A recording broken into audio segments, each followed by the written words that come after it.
2 minute সময় নষ্ট হলে কি এমন হয় মানুষ বলে, স্পেশালি বাঙালি জাতি এটা বেশি বলে। 2 মিনিটে আপনি একটা কোরআন খতমের নেকি পাবেন ইনশাআল্লাহ। বিশ্বাস করলেন না?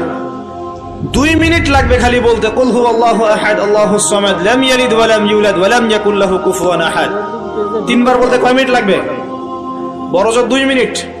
2 মিনিটে 3 বার পড়া সম্ভব সূরা ইখলাস। একবার পড়বেন কোরআনের 1/3 নেকি পেয়ে যাবেন ইনশাআল্লাহ। তাহলে 2 মিনিটে কোরআন খতম দেওয়া যায়?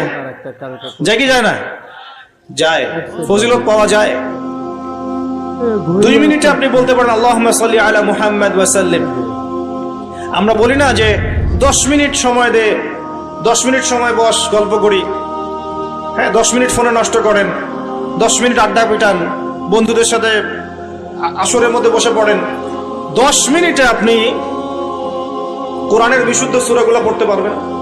10 মিনিটে কমসে কম 100 বার পড়তে পারবেন সুবহানাল্লাহ সুবহানাল্লাহ সুবহানাল্লাহ। 10 মিনিটে আপনি 100 বার পড়তে পারবেন আলহামদুলিল্লাহ। 10 মিনিটে আপনি 100 বার পড়তে পারবেন আল্লাহু আকবার। 10 মিনিটে আপনি 100 বার পড়তে পারবেন লা ইলাহা ইল্লাল্লাহ।